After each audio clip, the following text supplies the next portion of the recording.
Once the two chakras above the physical body are on, it's a phenomenal possibility, but it also makes your physical body little fragile. It tends to draw more than it should. And this is the reason lot of yogis die before they're 35. But if I invest my emotion in my thought, I will make sure the thought gets across to you in a very big way. Then the chances are more that it may happen to you. It is not even that it is necessarily happening only because of my thought and emotion. It's just that my thought and emotion will create a whole bunch of thoughts in your mind, which is now modern science is called as neuroplasticity. Now if I invest my life energies behind it, even if I don't tell you what is my thought, still I can change the neuroplasticity of who you are.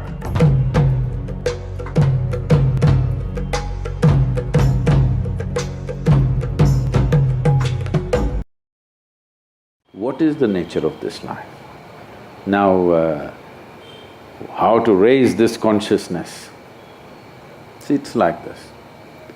When I came, these lights were dazzling. Too much light.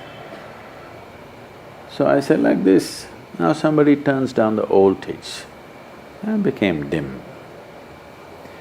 Suppose there is a light here with very low voltage, everything else is off, just one light. What do you see? You see only this piece, one little patch. We turned up the voltage a little bit, then you saw that much, oh, 5 people are sitting here.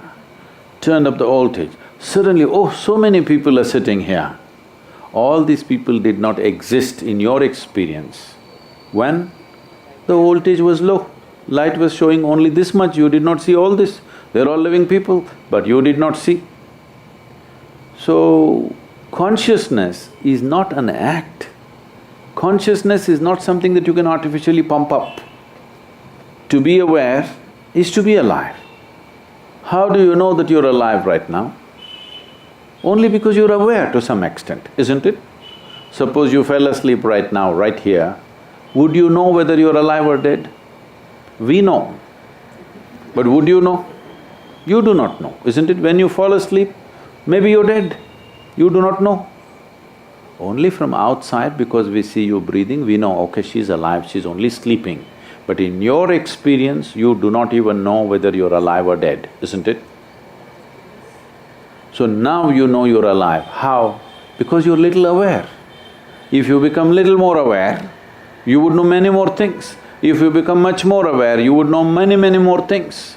For this, you don't try to be aware. You just need to turn up the voltage. For this, there is an established scientific process, how to turn up the voltage to the highest possible level so that everything that we can know about this life, we know naturally because it's all lit up. Nothing is hiding, everything is lit up so we can see everything. Suppose there's little light here, we can see her, little dark patch here, we cannot see them. Yes or no? Now, properly lit place, you can see everything that's here. Does it take an effort? Hello? Does it take an effort? Where is this person? Where is that person? Does it take an effort? No. It's well lit, you simply see. So consciousness means just this, you are well lit inside. So you see everything just the way it is. It's in this context the word light is used. Enlightenment means you're fully lit up within yourself. You may not see the light bulbs, but you're lit up. So within yourself you see everything that you need to see. Once you know this piece of life entirely, everything in the existence you know because you know everything in the existence only the way it happens within you, isn't it so? Do you see me right now? Hello? Even if you're not listening, do you see me? Huh? Just use one hand and point out where I am. You're getting it wrong, you know. I am a mystic, you know.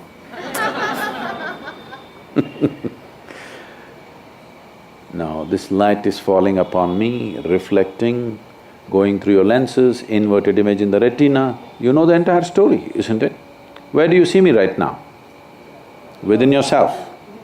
Where do you hear me right now? Within yourself. Where have you seen the whole world? Within yourself. Have you ever experienced anything outside of yourself? No. Have you? Have you ever experienced anything outside of yourself? Light and darkness is happening within you. Sound and silence is happening within you. Joy and misery is happening within you. Agony and ecstasy is happening within you. You have never experienced anything outside of you, is that so?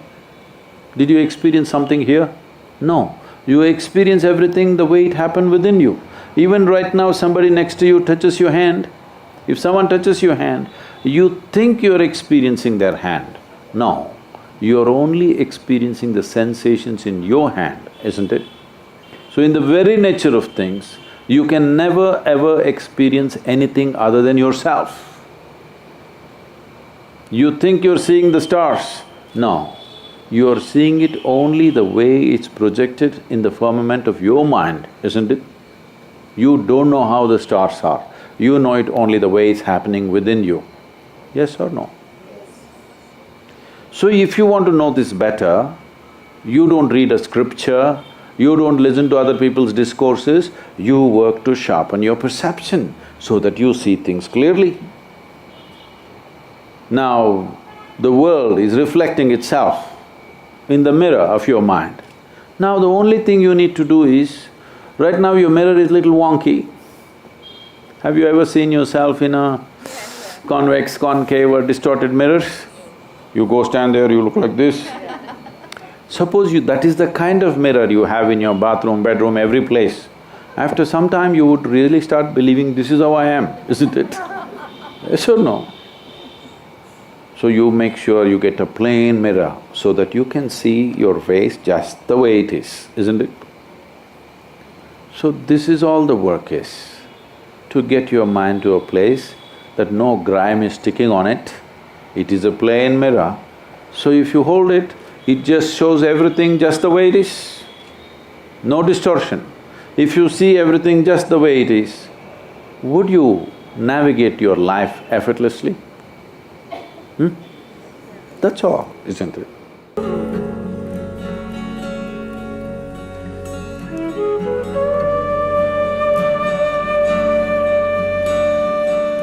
Now, we've spoken plenty about this, but anyway, if you prune this tree today, the tree will focus its energy towards the area that's been pruned. And you will see, suppose you prune this part of the tree and don't prune that, you will see in this part of the tree, the number of leaves that will come out in the next 15 days or a month is much, much more than in the other part of the tree. Have you noticed this? Yes or no? Because now that this is pruned, the tree directs its energy in that direction. The others it will leave and direct this way because here the leaf must come back. The same happens in your body. If you suddenly remove this hair, then you will see the energies will move in that direction. So people who are doing certain type of sadhana want that to happen. So people don't just shave their head whenever they feel like it. On the darkest night of the month, which is called as the Shivaratri, the 14th day of the moon's phases, one day before Amavasya.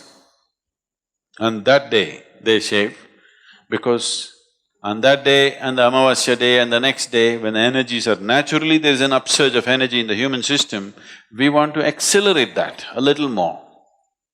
So on that day it is taken off because there is sadhana attached to that. If there is no sadhana, it won't make much of a difference.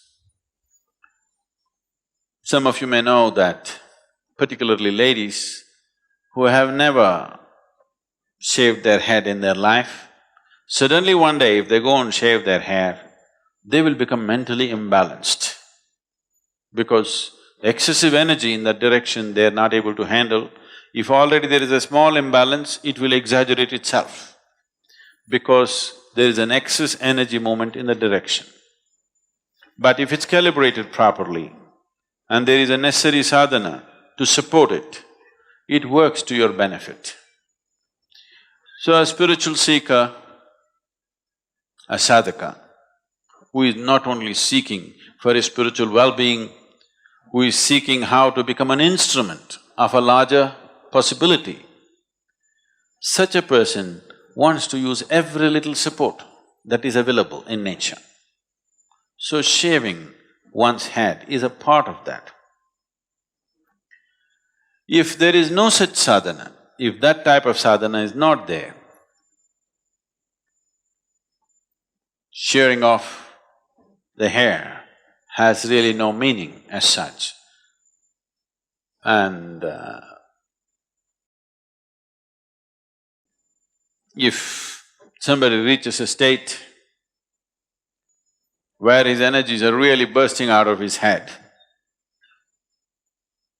if you activate the two chakras which are above the physical body, if those two chakras become active in someone, then we will not shave. In fact, we would like to grow it and tie it up just above that so that it is protected and nurtured. If you don't have enough hair, we will use cloth. You think I'm bandaged or something? Yes, in my leg, but so, if there is not enough hair, then you have to use something else. But you will need that, otherwise there will be… Once the two chakras above the physical body are on, it's a phenomenal possibility, but it also makes your physical body little fragile. It tends to draw more than it should. And this is the reason lot of yogis die before they're 35. Because once they attain to a certain level of energy, if they don't know all the different aspects of the body, if they do not understand the mechanics of how the human system functions, if you do not understand all the tricks of the Creator, in how many ways He's made this so complex and sophisticated, because sophistication is not just to make it complicated. Sophistication means there are more possibilities than simplistic machine. This is a highly sophisticated machine, so once the energies have topped off, then it needs to be protected. If you have thick, long hair, that could be made use of. It's a natural garment. If you don't have, or if you're afraid you will lose your hair, then you dreadlock it. You know the dreadlocks you see in sadhu sannyasis, it can be done, I won't tell you how, because if you start going around with dreadlocks, that'll not be good. There is a way to get your hair into a dreadlock. So you do that. Or if you don't have that much hair, then you use something else. Garment or a cloth comes in handy. The nature of the body is such, the volume of energy that one neuron consumes in the body, in the brain, is many fold more than what one cell in the body consumes. So, in terms of the physical structure, how the energy consumption is distributed. You can see this yourself. If somebody worries about something, they will lose weight. The best ways to lose weight is worry about something. You know that, isn't it? Yes or no? Because more activity means, more stressful activity in the brain means it'll consume a lot of energy. and it will bring down the body's weight. So, the reason why Hatha Yoga is as important as it is simply to be able to conduct the body in such a way that your energies are well rooted in your physicality before you attempt higher possibilities. If one is not well rooted in his physicality, then higher possibilities will take you off from physicality. Taking you off from physicality means one may become less capable physically, or he may leave altogether. Some of the Buddhist scriptures say,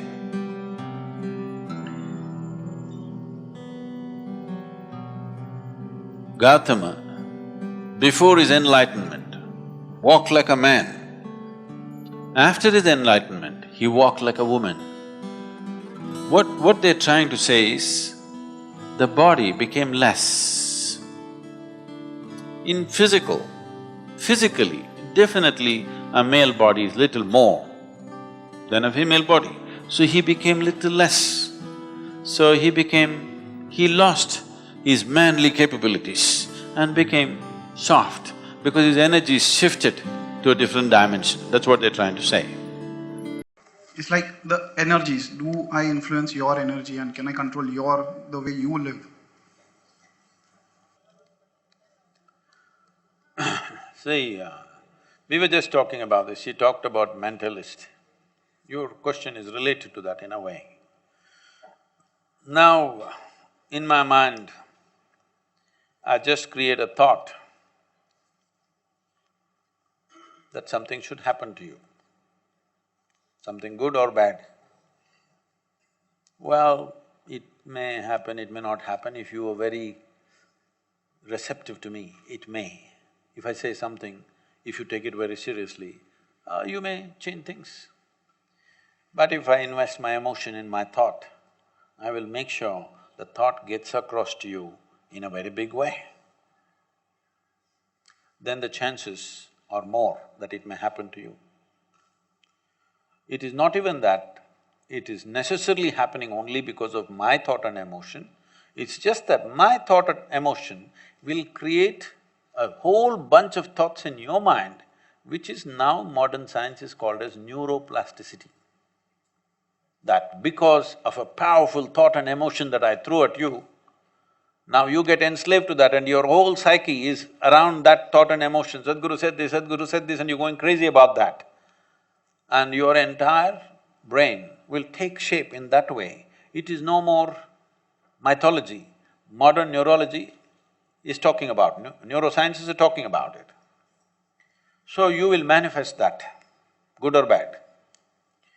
Now if I invest my life energies behind it, even if I don't tell you what is my thought, still I can change the neuroplasticity of who you are. It's possible to do that. So when you talk about those boons and curses, they're talking about that kind of influence. Somebody who's invested a lot to generate this kind of energy within himself says something and that thing just happens to you because your whole mind gets wrapped around that little seed that is thrown into you. So this is why even even to teach a simple form of spiritual process, even to teach a very basic form of meditativeness, when you come to us, we will not do it unless you take a larger identity, that you become all-inclusive in some way. If you are not all-inclusive and you become powerful in your mind, you are a dangerous character. It's just like somebody who is not in some way responsible for the world has a nuclear bomb in his hand, he will inevitably cause damage, isn't it?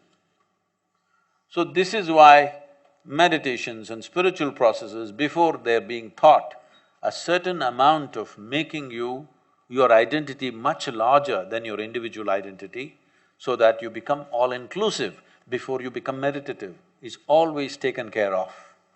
In spite of that, there could be a Vishwamitra being born, what can we do?